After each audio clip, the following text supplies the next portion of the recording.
Hi there, welcome to another presentation of the Sound and Emotions Conference. Now we have Daniel. Hi, Daniel. Hi, David. Welcome, welcome. Yeah, thank you. Daniel is a certified massage therapist with training in trauma, bodywork, and somatic psychology. He incorporates aspects of integrated health and Oriental medicine, as well as Western neuroscience, immunology, and child development. His clients include adults with complex medical, physical, psychological, and emotional trauma that have an origin in early childhood trauma. Great. What have you been up to lately? Well, what I've been up to lately, David, is integrating a significant amount of information that I've been exposed to over the time. I have been a professional therapist, but also over my personal journey in recovering from my own complex trauma. And so I'm in a very exciting place, and I'm very appreciative for you and pulling together this conference to be able to present this information. It's such a time of integration as there's a rising need in the population for not only simple information about stress resilience, but understanding the more complicated aspects of how immediate events and also longer term events impact us on a stress, trauma, and complex trauma level, and how it can really derail us. So, how to elevate these complex of sophisticated integrated resilience. This is great. Because practically living on this planet means we've all had trauma, right? That's the truth. That's absolutely the truth, and it's becoming much more pronounced. Mm-hmm. Uh-huh. Okay, so I got the big question. So, if you had all the money in the world, what would you do to help people on the planet? Yeah, so what I would do is I would help people understand the balance between focusing on the external plane as we stand, as we sit, and as we look out through our eyes, okay, and we see the world, whether we're looking at trees or clouds or cars or people, we balance that external orientation with internal perception. And that how we understand the dance of integration between internal perception and external perception. And how I would unfold that, okay, is to invest in the integration between the arts and sciences so that we have understanding of how we logically measure the world. But then, secondly, how we understand from an artistic perspective, how we tap into these internal fountains of self being. Hmm. The National Center for Complementary and Integrative Health has a major initiative around the concept that they label as interoception. It's internal perception. When you look across the planet in many cultures and integrative traditions, there's always a place, whether it's in the temples, the churches, the monasteries, of individuals going to internal orientation, and then within Western academia of how people inquire and go inside. And the importance of that is we need to help people understand the power of their internal self-referential generation of their mind, their emotions, and their states. And in the orientating of this conference here, how we understand thoughts, the vibrations of those thoughts, and how we generate that as a sound vibration of our entire body so that we orient as our internal solution. And I propose that this is a major important benefit in our educational system around child development to help a child understand that their internal frame of reference, their internal regulatory capacity is a major tool that they have. It's a major resource that they have for their life cycle. Nice, nice. It's interesting because we've got the whole Sound Education Association for helping the kids, and we've got now 2,500 exercises, all based on the books on child development. So I often think of this internal world as it's all about getting it back to a state of coherence and stability as opposed to chaos. Absolutely. Right, right. And that's whether it's physically, mentally, emotionally, and even spiritually. Absolutely. And so the my approach to that is to ask what is the underlying model of anatomy and physiology that the parents and the teachers are using. Okay, so the challenge with the history, from what I see for the last 150 years, from the late 1800s onwards, in Western culture primarily, is that the model of anatomy and physiology is biased towards face-to-face communication and a head-centered model. Okay, we measure with our eyes, we measure with our ears. We have less developed the concept of how we measure with our whole physiology especially the skin, and orient the, especially for the child developing, that the coherent self, the coherent individual, is that individual with a self-referential framework of an internal map inside themselves. And they're generating that map with thought, with sound, with vision, with all the sensory, but a physiology, an integrated psychophysiology of presence and being.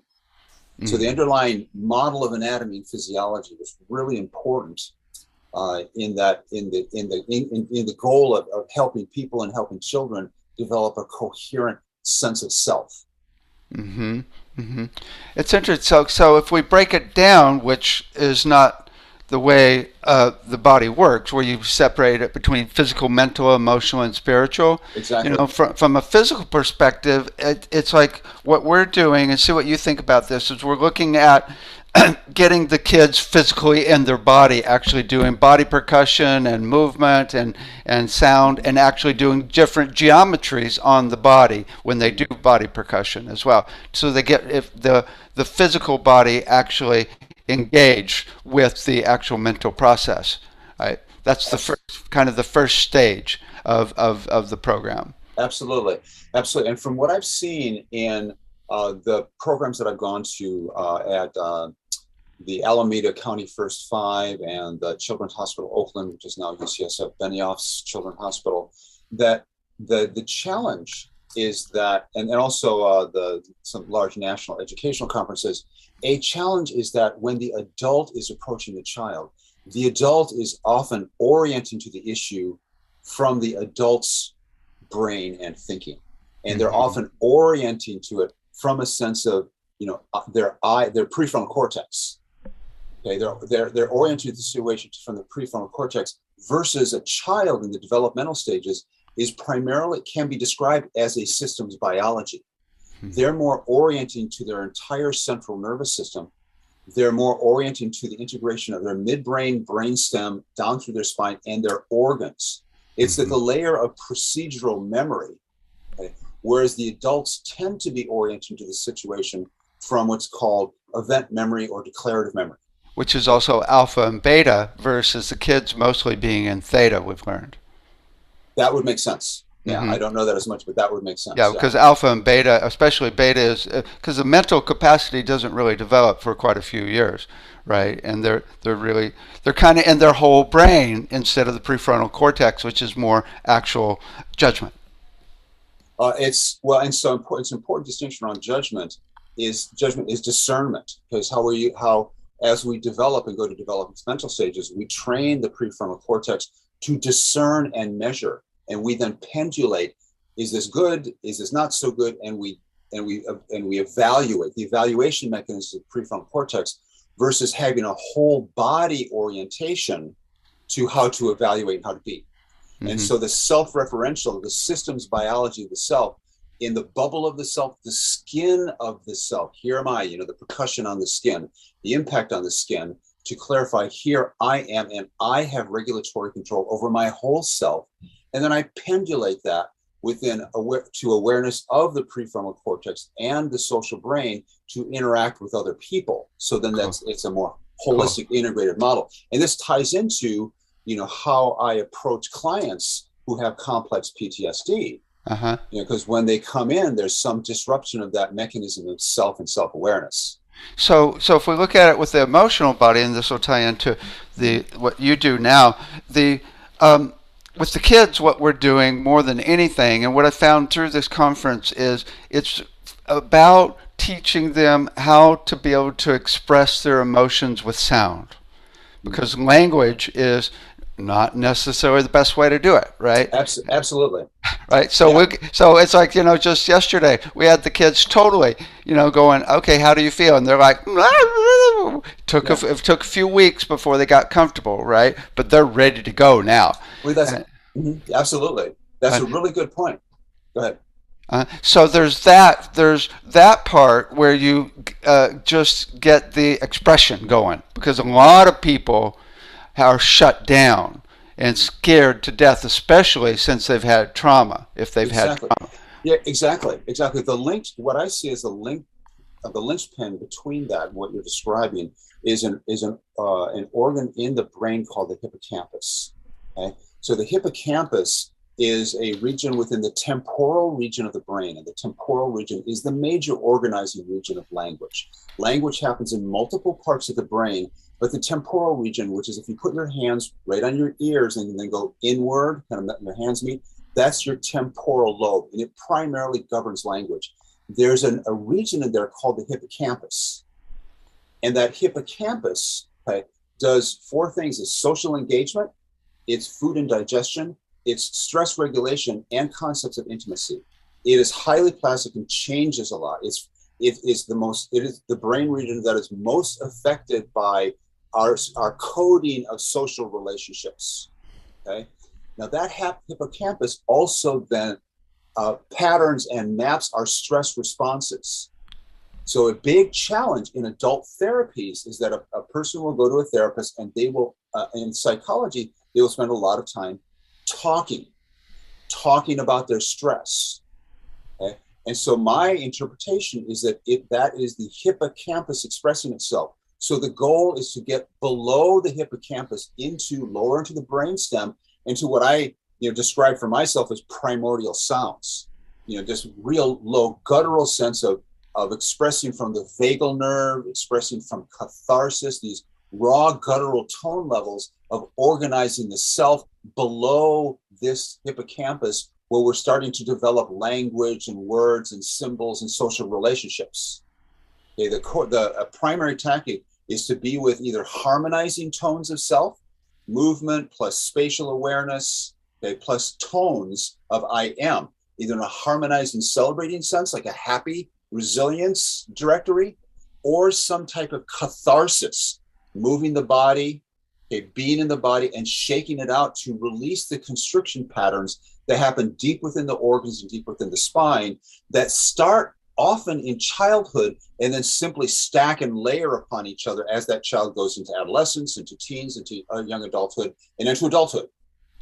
And I say that because I get clients who are 50, 60, 70 years old, okay, and the stress responses happened in their early childhood, before the ages of approximately 22, when the brain finishes development, okay, and they still have a constriction pattern somewhere in their body that is desiring to be expressed, so that they can re-navigate or renegotiate the stress response, turn on more endorphins and happiness responses to downregulate the stress which is contributing to their illness. So it's really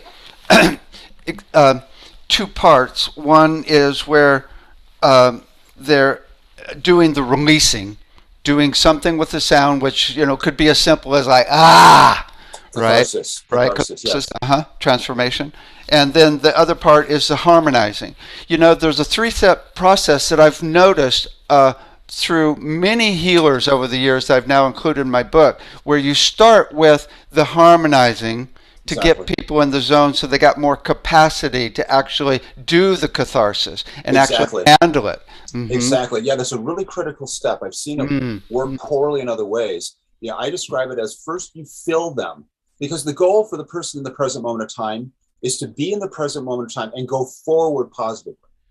Mm-hmm. Okay, so the model that I use is to fill them, help them fill themselves and point to the future. And in that process, the more they fill themselves in the present, the past patterns will start to dissolve. Mm-hmm. But I want to go primarily forward in how they point to the future, okay, of what they're constructing. Okay, and once they get that core baseline, okay, and have that resilience of the self, if that authentic vibration, then they can say, well, now what was that, that person in the past, that event in the past, and where does that live in the body? What's the constriction or what's the collapse? Okay? And then how to navigate that internal awareness, and then with mind body energy practices, shift the switching, shift the sensation at the region, the heart, the thymus, the solar plexus, the kidney adrenals, the spine, the sacrum. But you want them to have that core resilience in the present moment. Well, tell us more about different ways you might do that shift, because this is really critical. This is really important to actually get down to it. I mean, how once you get them in the zone and you're ready to explore that trauma, you first bring it up, right? And then you actually shift it.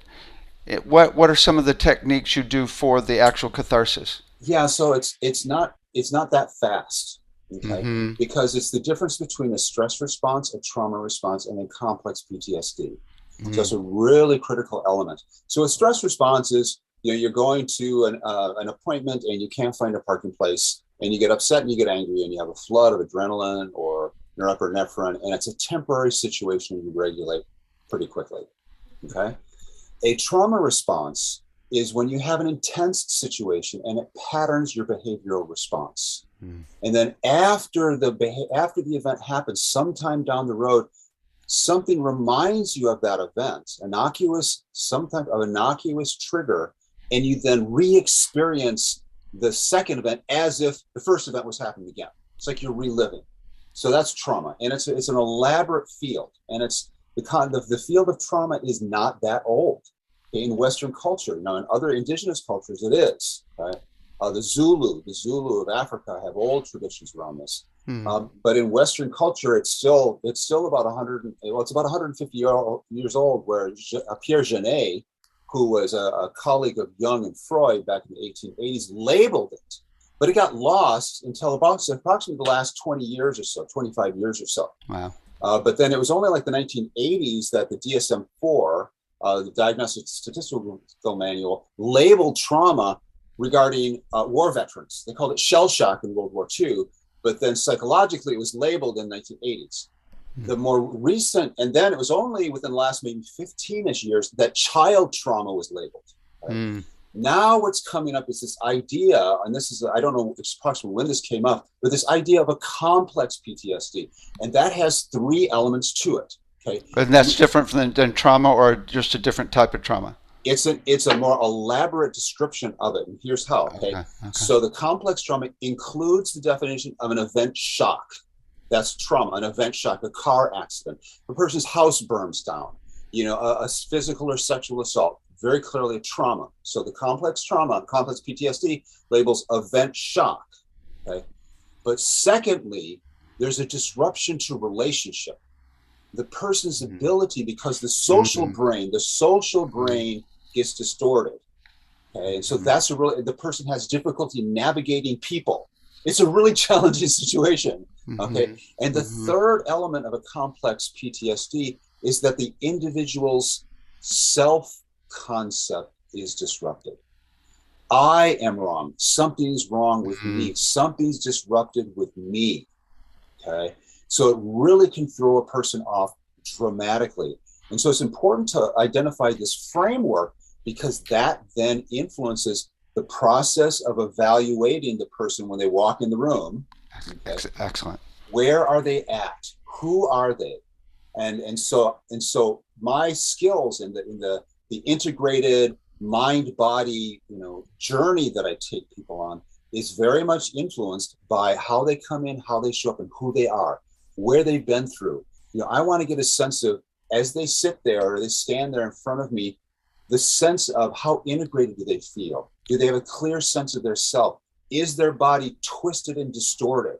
I want to get a sense of how deeply impacted they have been in the stress responses. What is the pattern of that? Is it dominated in the nervous system? Does it have impacts of the immune system that are disrupted? Is the GI tract disrupted? What are the profiles on a psychological self? How are they organizing themselves psychologically? How are they relating in a relational sense? Okay. What's happening? Is it a HPA axis stress? Is it a brainstem stress? Is it an immune system stress where they're pulling in around their immune system nodes? Because that's going to determine the buffet of skills that I'm going to, and experiences that I'm going to take them through. So you're doing this not only with questions, but also by watching their body really closely, right? Is the first 2 or 3 seconds they walk in my office, I'm looking at, do they feel comfortable? Do they jump? Does their skin jump? Do they have a smile on their face? Do they pull back? Do they lean towards me? What's the sense of their biofield? Because I'm looking for layers of physiology that are either coherent, okay, or in disorganization. And then how well are they tapping into themselves? So if I ask them the question, what happens to you when you go inside? Mm. How coherent are they when they go inside? Are they confident when they go inside and go into a meditative state?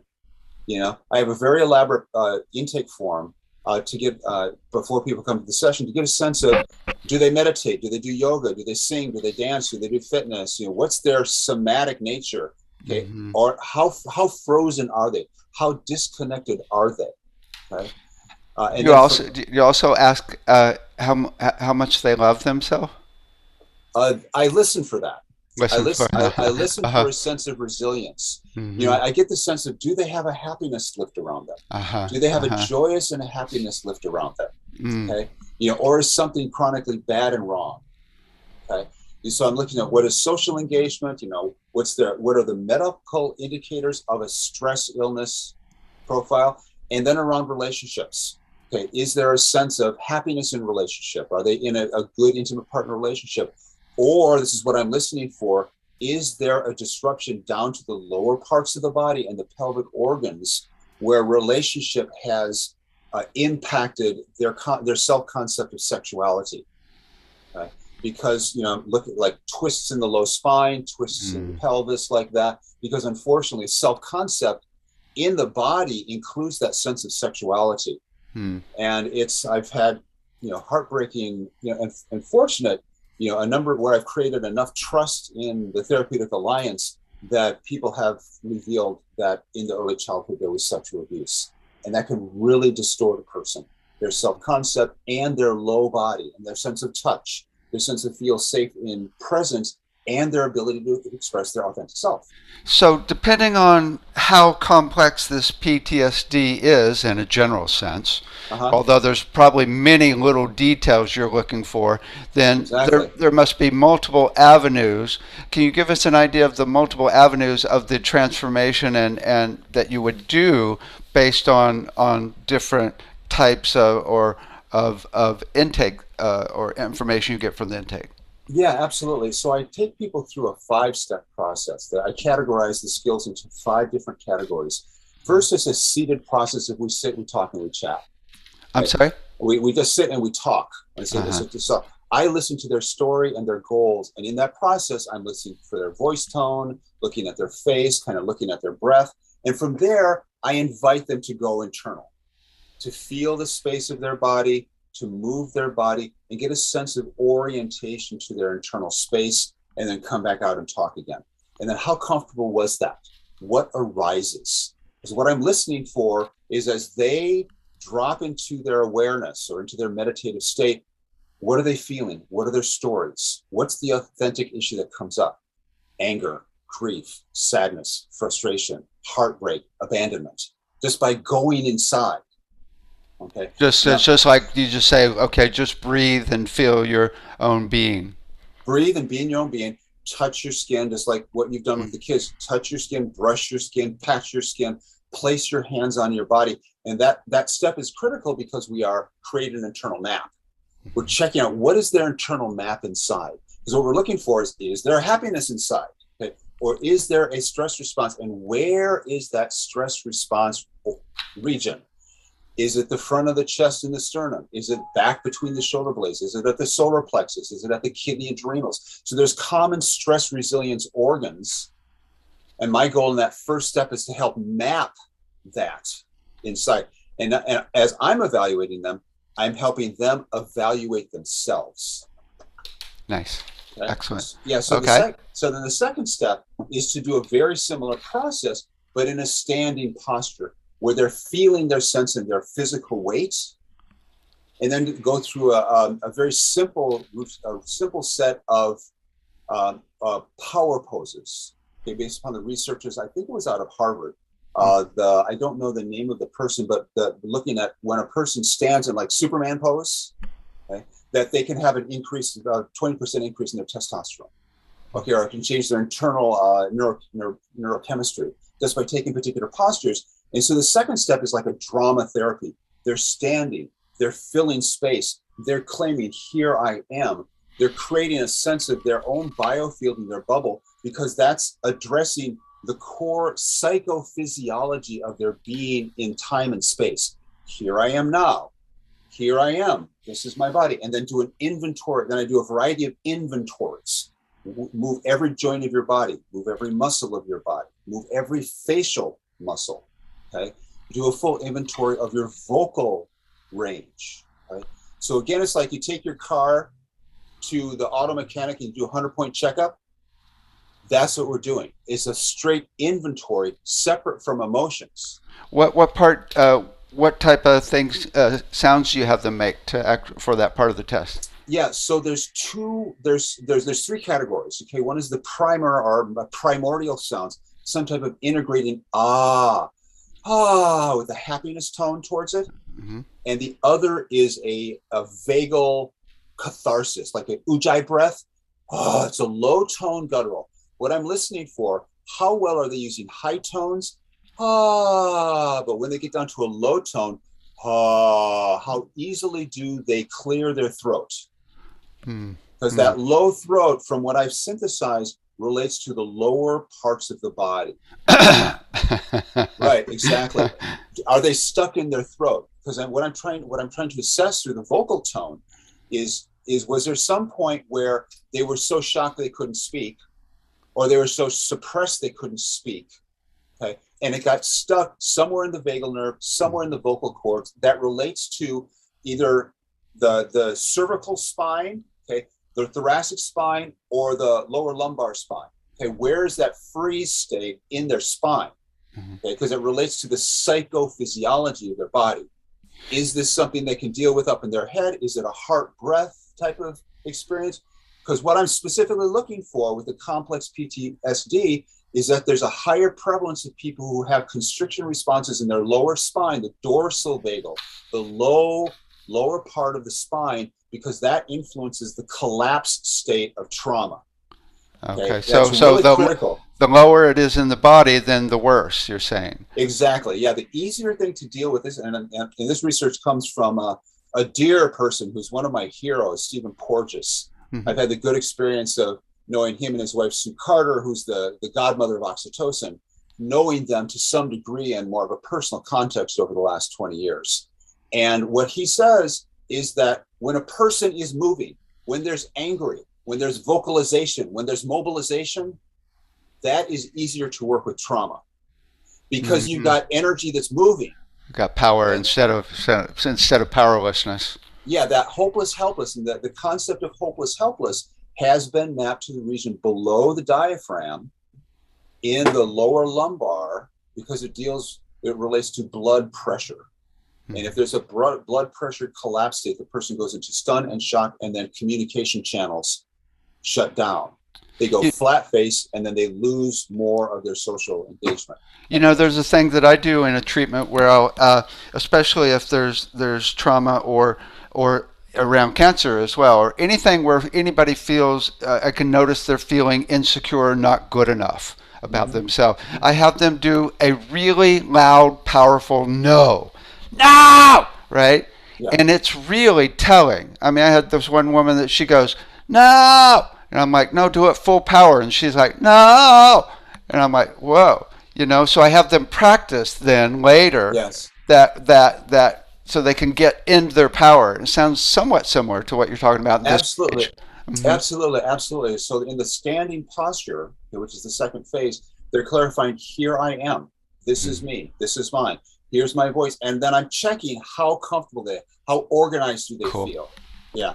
And so from there's a variety of other mind body techniques of, helping them identify a memory from the past that's upsetting. And then when they hold that frequency or that internal vibration of the past memory, taking them to a slow brainwave, a delta theta brainwave, and then brushing their skin, and then going into the heart energy, taking them to their skin, to their systems biology coherence.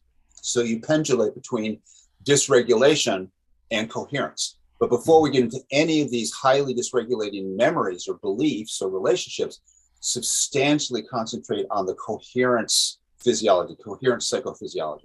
And you do that with having them make sound. You do sound, and you do the sound table as well, right? I do.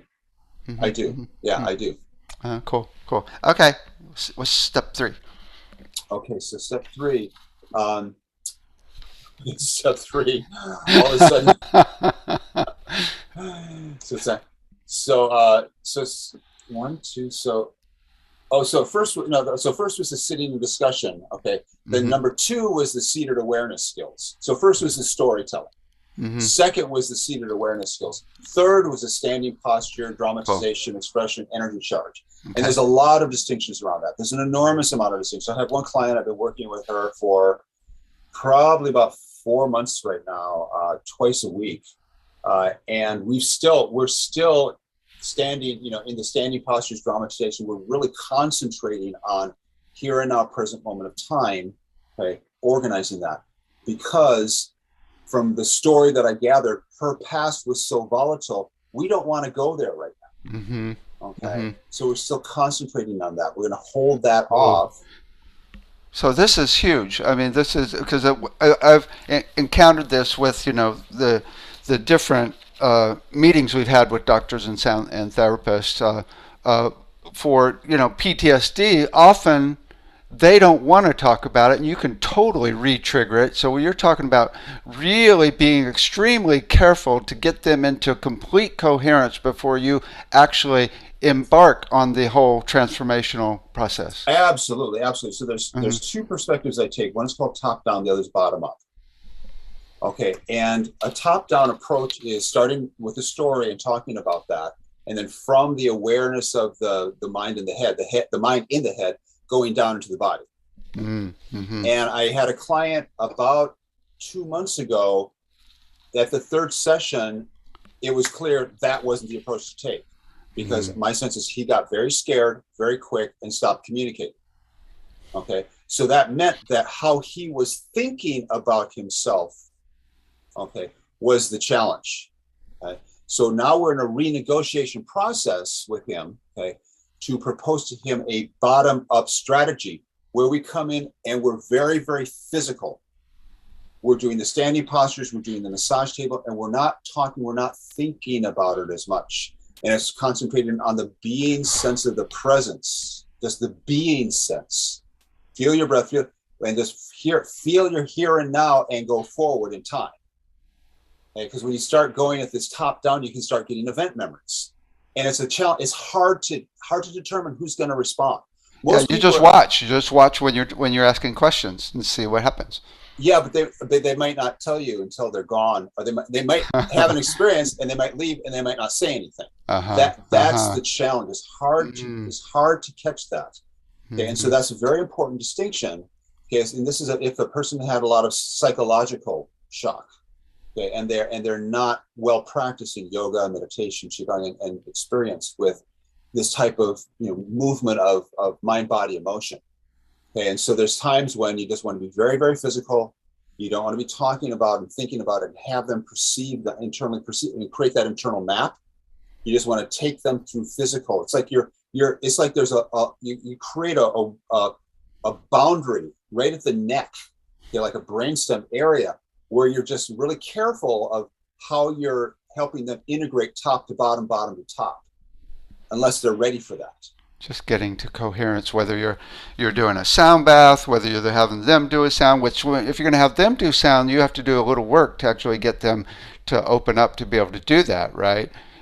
Yeah, so that comes down to their self-concept. Do they feel self-conscious? Mm-hmm. Okay, or do they have a sense of I am not, I am ashamed, something's wrong with me, I don't feel good enough, okay, something's bad, or I'm overwhelmed when I feel my body.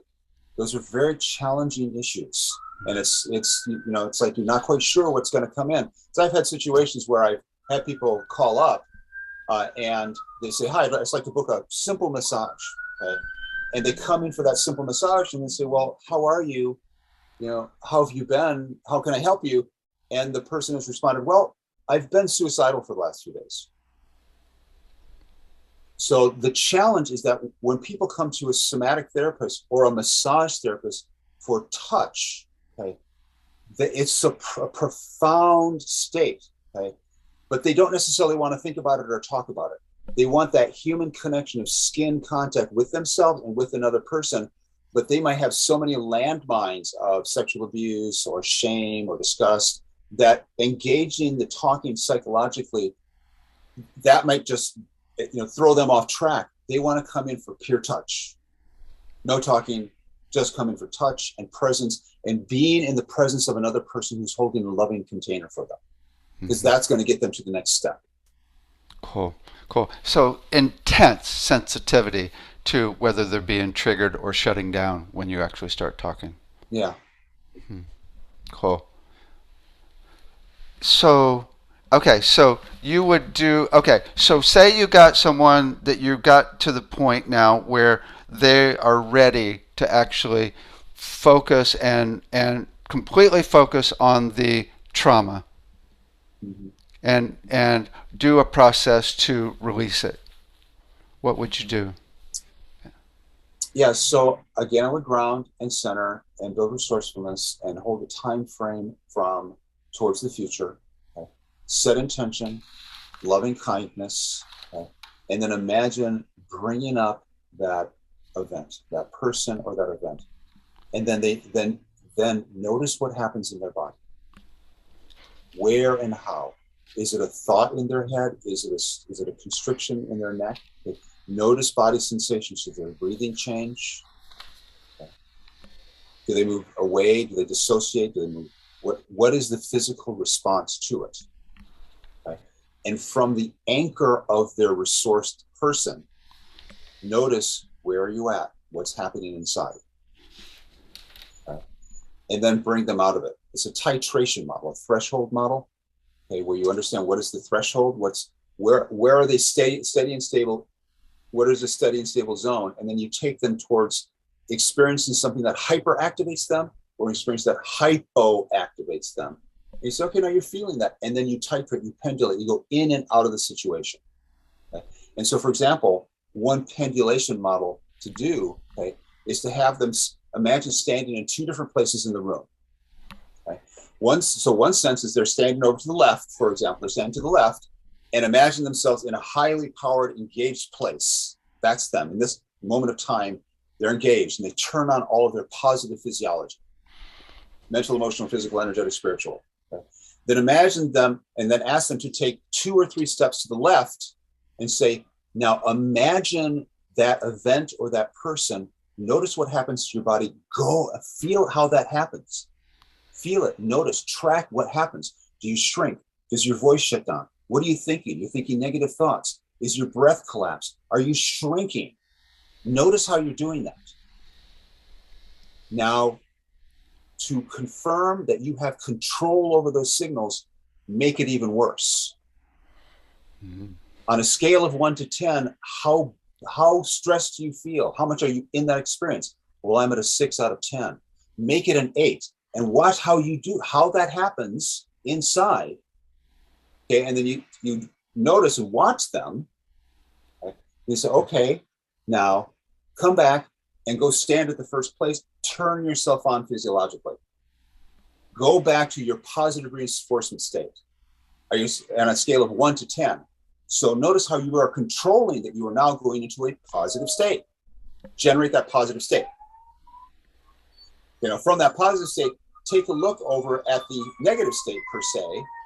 Notice what you did. Describe what happened inside your body, because we want to help that person recognize that they have control over those internal switches. Deeply controlling over them. And then pendulate back and forth. Okay, now you're at a state of positive 10. Step back over to that other place and go into that negative state. What are you doing? What are you deciding? What are you believing? What are you feeling? Notice how you turn that on. Mm-hmm. You are in control. So, come back to the positive state. So, another technique with sound similar to that would be perhaps make the sound of this you over on the left in the trauma, make the sound of that, and then slowly. And we've already talked about this. The other side where you're totally empowered, and now you're going to make the sound of where you were and where you're going to be. Yes. And totally shift it. Exactly. Whoa! But do it very slowly. You can do that too. You could do that too. Absolutely. Yeah. Hmm. And so Hmm. it's an integrated psychophysiology, sound being one component of that. It's an I am vibrational state. I am a I see. vibration. I am a tone. I'm a psychology. I'm a facial expression. I'm a biofield. Okay. And you turn that on and you have, as we sit here, we all have these patterns of how we were in the past and how we react in the past. Mhm. And so it's bringing an awareness to the self and the different layers of information and signals and control that we have over those different informations and signals, tone and sound being one of them, to help understand. I understand. So one metaphor I use is that most people drive their car and they're using the dashboard to navigate. Okay, we all have a dashboard, and that dashboard is kind of up in our prefrontal cortex and up in our brain. Okay? In some cases, around complex PTSD, you have to pop the hood of your car and get inside and start manually shifting around and adjusting things in the deeper engine of your being. You can say, hey, I need to rewire some of these things and then redesign your dashboard. So the shift is more of a general energetic shift in all vibrational levels, physically, mentally, emotionally. But what? Okay, so what if you find that the radiator has got a little problem, right? I mean, what might you do there? I mean, because you could actually. I mean, I imagine focusing on where it's held in the body and actually Exactly. making the sound for that part of the body. Exactly. Oh, Yeah. So oh. you have different layers of the lung and different regions of the vocal cord, and there's some integrated health models that map the vocal cords to different organ systems of the body. So you want to get a sense of what's the present moment, the present positive, powerful, right? And then help them recognize, okay, where am I tight? Where am I constricted? What's holding me back? Is it a thought? Is it a stress response in my brain? Is Mm, it in my neck? What's mm-hmm. going on with an organ system? That's where, in my profile, I'm asking, is there an underlying medical condition? Is it especially an immune system condition? Okay. Is it a spinal constriction? Is it a GI tract? I'm trying to get a profile of where's the stress response in the body. Then the next thing you ask is it really important to your life? Can you live with it and go forward? Or is it holding you back in some way? Is it affecting your job? Is it affecting your family? Okay. That's how important it is. You want to assess how important it is. And then you map on, and then you start gathering information. Place your hand on your chest, place your hand on your belly. What are you noticing? Where are you drawn to? Where's the old stress response? Maybe a person fell off their bike and hit their shoulder when they were young. Okay. Maybe they had a very difficult, intimate partner conflict that affect their sense of touch or their belly or their skin in some way. Mm-hmm. Okay. So you want to start mapping that out, and then you titrate it forward. You kind of calibrate, how do you keep that person in their positive state, and then slowly check into, okay, what's the region? Is it a low back pain? Okay, I've got a low back pain. Well, is there a deeper emotional, psychological with that low back pain? And what's the tone? Start with an I am, but what's the sound?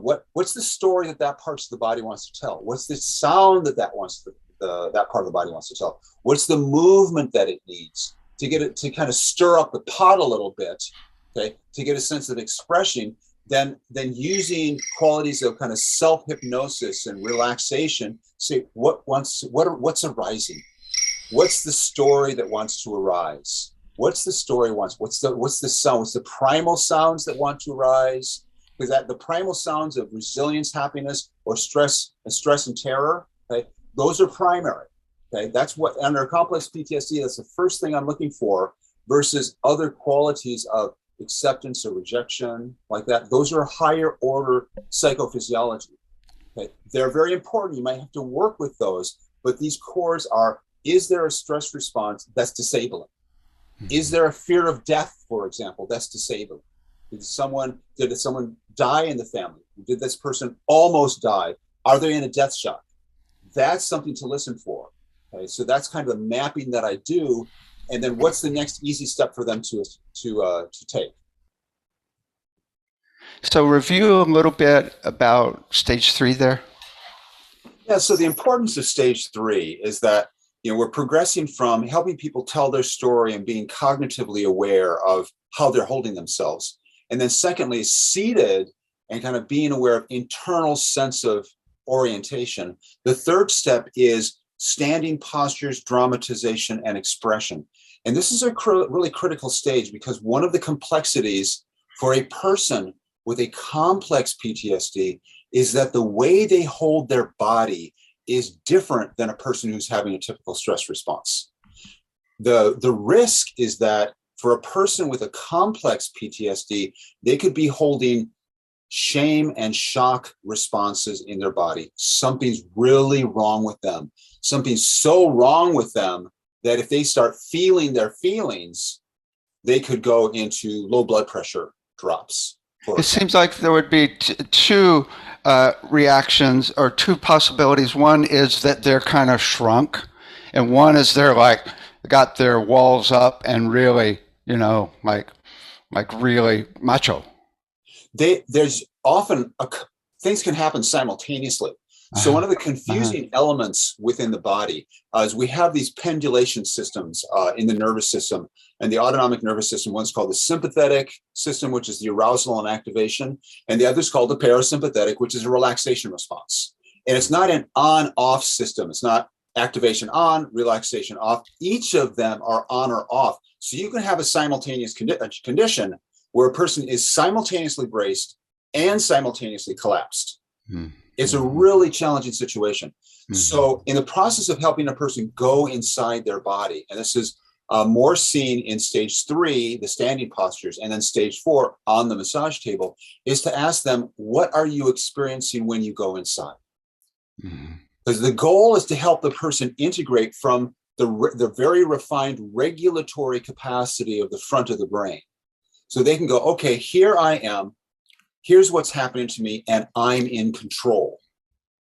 Okay, so we want to help them build their information system. So the benefit of the third stage of standing in postures, feeling themselves in gravity, moving their arms, taking a movement inventory of all their fingers, doing tapping, doing brushing, is to help them be aware of, here I am, I'm filling space. This is my I am, my very refined sense of my am. And they have a sense of a top down, okay, as well as then into building this sense of bottom up, moving their body, moving their lower spine, and feeling how that sends information up to their head. So the stage tactic, but there's not just one tactic of how to help a person, overcome a past trauma. It's helping them understand and construct their internal information system inside in the present moment of time, and help them remember that they have control over it and that they can regulate it. So that internal system, that seems like the main portal is the physical body, the way they feel physically in their body. That's not necessarily. Necessarily. There's also emotionally and mentally as well. It's a cluster. And so part of the anatomy and physiology model, which I present and propose, is that it's good to look at the body and experience the body as a systems biology, as a network of information systems. Okay, some people orient in like the neuro-linguistic programming or the neuro-associative conditioning approach. Some people are more visual, some people are more auditory, some people orient to the information electromagnetically of their heart, okay, or they more oriented to the biofield of the skin. So what's their pattern? What's their communication and information pattern? That's their doorway in of how they orient to themselves. So it's basically just however they respond, the type of way they respond, then you just go with that. Yeah, exactly. And so you want to understand what's their refined language, not just their verbal language, but their information language. Cool. Okay? And so that steps down to stage 4, okay, which is on the massage table. Okay, we build rapport. With speakers in it, right? With speakers in it, yeah. So this is a sound table. So this is a sound table, yeah, absolutely. Because the importance of the skin, just, as some people know, most people know, the skin is the largest organ of the body. Okay. And so the work that I do is different than your typical massage. If you go down to the corner massage store, you're going to get a good massage from someone who's been in business for at least a while. And they're going to say, okay, come in, lay down. Where does it hurt? And they're going to rub your body. Okay. That's great. They're going to get the muscles relaxed. The work that I do is to orient to the process of massage as an information building, as an information and awareness process. Because the challenge with stress and trauma and complex PTSD is people often go numb. They lose coherence, they get fragmented, they can dissociate, especially within complex PTSD, and they lose orientation to the information and experience and the memories inside their body. Okay? They will often constrict and brace. The typical stress response is some type of sympathetic nervous system constriction of a muscle, constriction of blood veins. That's the most common. The more challenging ones is that it can include a collapse state, or both the activation and the collapse state, like blood pressure drops. That's a really difficult state. Or an actual disease as well. So the stress-related illness is a consequence of some dysregulation, often a stress response, which is an activation stress response, which triggers a fear, which triggers an inflammatory response or some type of constriction of a blood vessel, and then that simply cascades.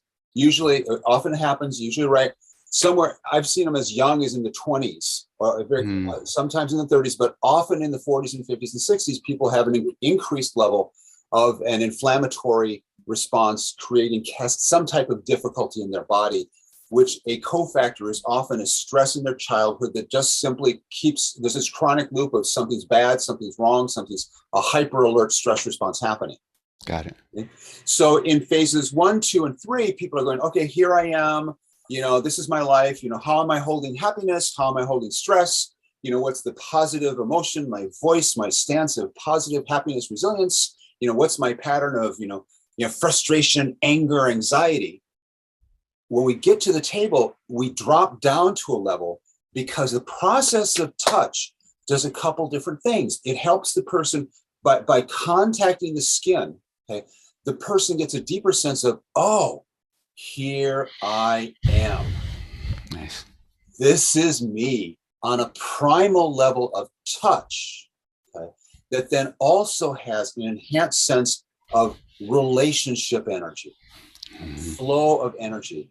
I've spent a good amount of time at Qigong conferences and pranayama practices. So for myself and my practice, when I'm doing the body work, okay, I'm going into a state myself of engaging in my body, of opening my inner channels, going into my affirmations, my positive sense, okay, and then being with that presence and holding that client in a powerful, good state. Bless them, praise them, and the intention is to help them remember their internal flows of energy, their connection, head, heart, belly, okay? And by really physically, like here, like bring your awareness to the center of your chest, and often, very, very common, I'll put my hand right on the sternum, which is an acupuncture, I think it's called Ren 17. In Western medicine, it's called the heart attack point. It's right, in the lower middle part of the sternum, and it's often one of the most painful parts of the body. It's an acupuncture point for the pericardium, which is the connective tissue around the heart. And so people go through decades of heart distress, and it shows up as a pain point right in the middle of their sternum. So just take my hand there and I'll just rub it gently. And very often they'll get this sense of, ouch, oh, that hurts. I didn't know that it was hurting that much, because people go around their world and they're disconnected. They've got stuff going on and they shut themselves off from the overwhelming sense of their body. And so in the process of helping them reconnect with themselves, getting aware of these points, then we move into vocalizations of either catharsis and harmonizing. Because, well, what do you feel there? Just clear it and express it. And for the most part, when they're lying on a table, I don't do a lot of event memory processing, okay? Because they are laying down in a vulnerable position and I'm standing over them, on top of them. So it's a power dynamic which is not necessarily conducive to them feeling I am organized, I myself, especially not the first session, the first couple. Cool. I find that better to be when they're seated or when they're standing, because then they have a sense of separation from me and they can be more coherent in processing their emotions.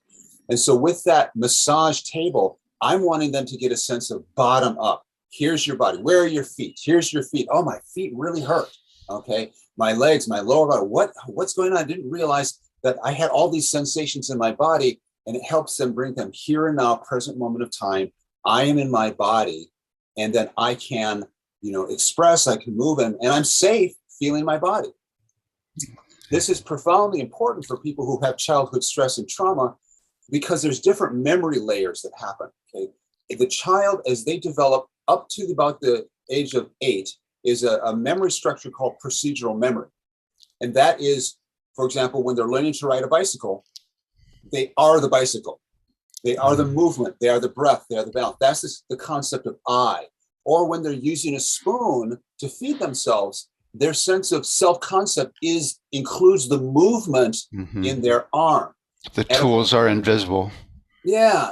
At about age 8, then we start developing the structure of adult memory or declarative memory, event memory, where we can say, oh, we went to the park and then we rode bicycles and we had cake.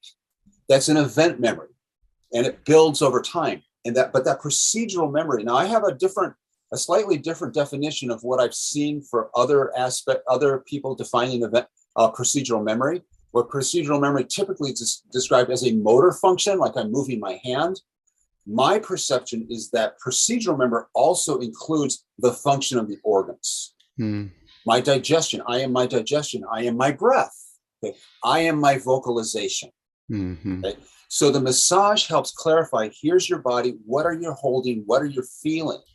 So we're again increasing the map of where am I at, what's happening, who am I, what's important, what do I want to do with it? Which could just be the table if you don't do massage as well.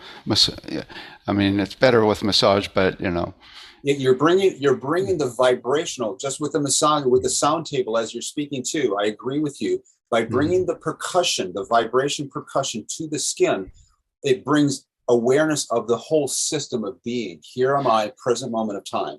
Also, the other thing it does is it takes out the chaotic vibration of the stress that is embedded in the body and transforms it into coherent, stable peace. Exactly. The goal is to help the person have the experience of coherence and understand where's my attention, where's my volition, where's my I am. Nice.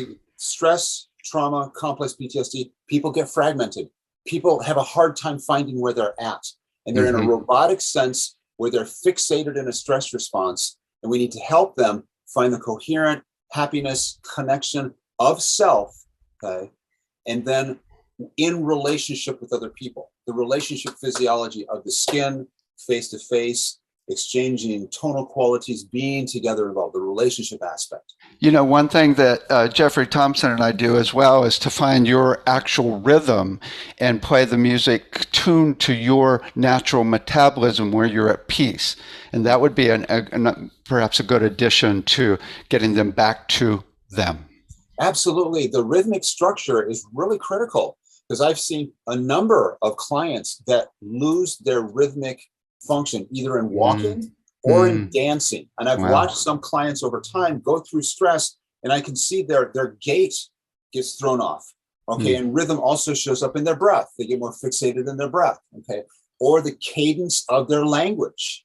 It's a really significant issue, the rhythmic structure, because that rhythm is primary sleep rhythms, the peristaltic, digestive, intestinal flow rhythm, okay, the cycles of the day, the cycles of the seasons. If the rhythm gets thrown off, okay, the person starts losing the sense of coherence.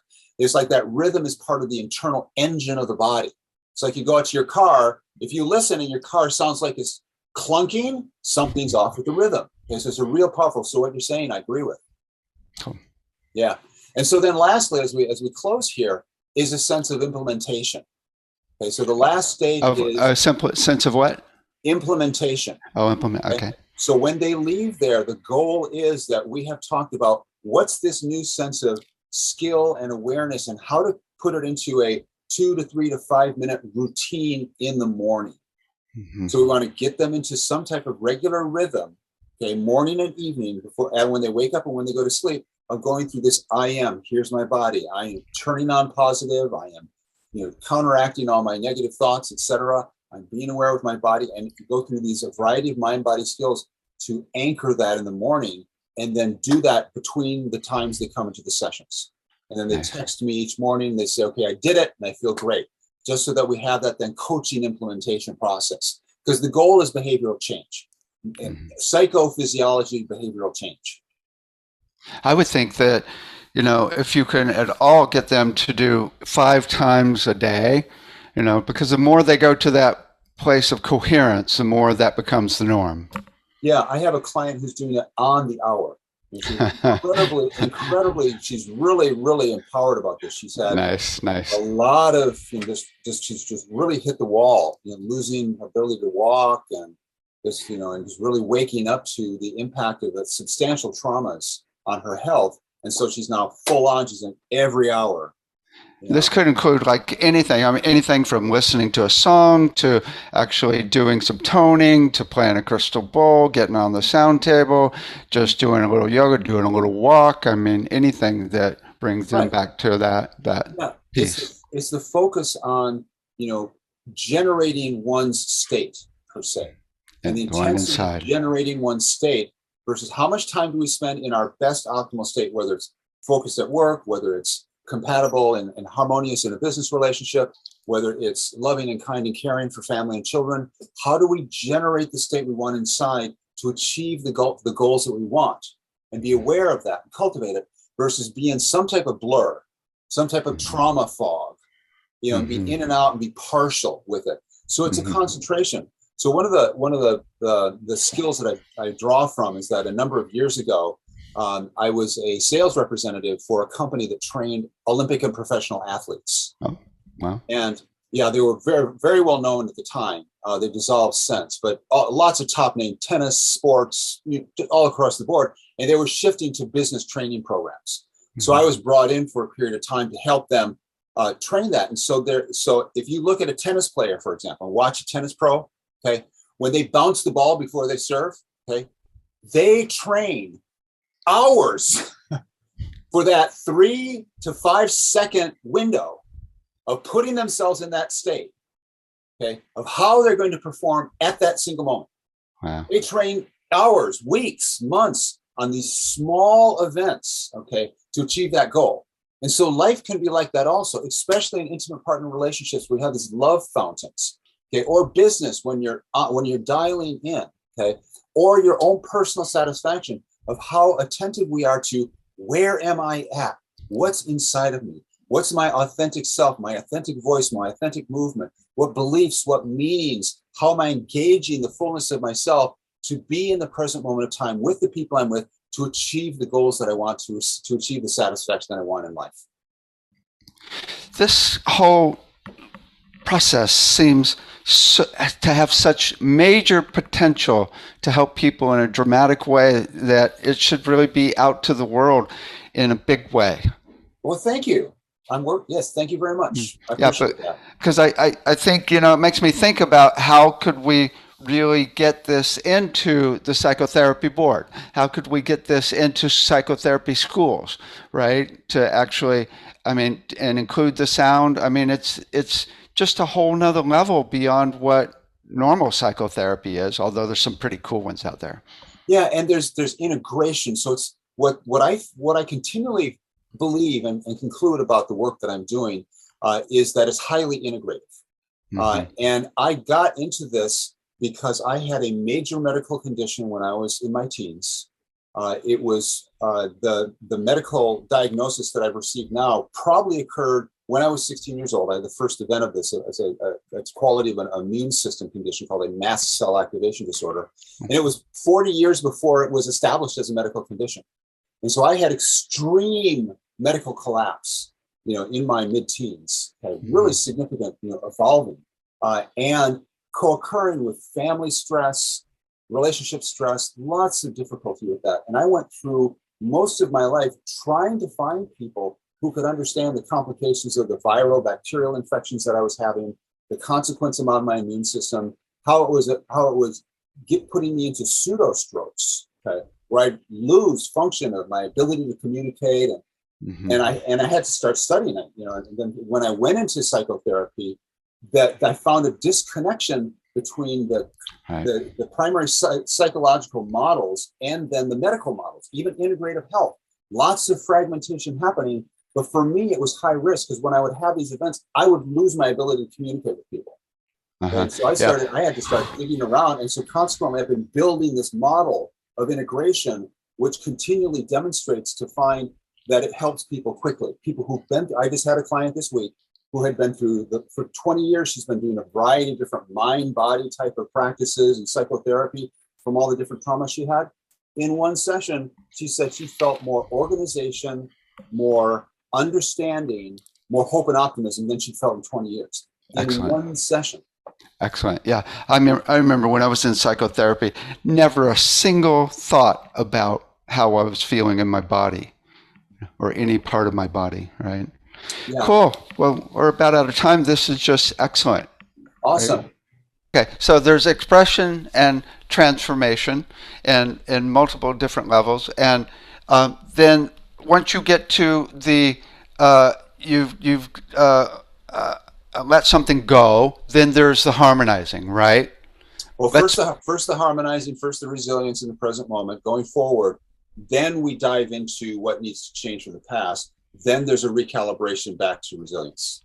Yeah. So the end is actual harmonizing again. Mm-hmm, mm-hmm. Yes. Yeah. And that harmonizing, what I often do is take people into, you are not that trauma. You are a pure spirit. And what's the sound of what it would be like if it's completely gone?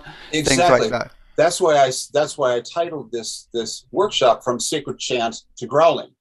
Because there's a sacred posture, there's the I am, the here and now, and so the time frame reference is really critical, because that's a distinction between stress and trauma. Stress is temporary, and people know it's temporary. I didn't get the parking place. Trauma is a time warp. People get lost. Their time mechanisms in their body are disrupted. So the person's here and now, I am, present moment, alleluia, amen, Ave Maria, O Matakuyo Yasin, O Mani Pami Home. Ayum Hunaku Evamai Emaho, Cusco, many sacred traditions of here and now, I am plugged in, and my soul chose this path. Uh-huh. And so it's a key time distinction that I invite people to do, is that here you are, an adult, you've had this childhood trauma that made you sick now. What was your soul thinking when it decided to incarnate in this form? Plug back into your soul and express that plug in now, and go forward and say, wow, that was really intense, and it was the past, here and now. And so tapping into those body regions that can relate to, sense of soul expression and soul incarnation, like solar plexus, for example, or navel center, umbilical cord wisdom. That's a key area that I go for. It doesn't happen soon, but usually that's what I'm going towards, to help a person reorganize around that deep, belly-centered, nurturing-centered, mother maternal birthing, immune system, food nurturing, that real core nurturing level is a target of a goal of the therapy. So you want to make the sound together of what that would be like? Okay, let's do it. Of that navel, the navel center.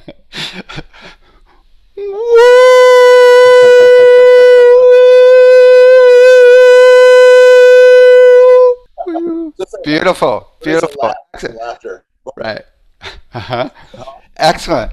Well, God, thank you for all of your lifetime work and what you bring to this. This is really enlightening and really helpful as we bring this sound part into psychotherapy, which I think is really the goal, to get it as part of whole of the psychotherapy board and what's taught in schools. And I think what you're talking about right here is the exact entryway here.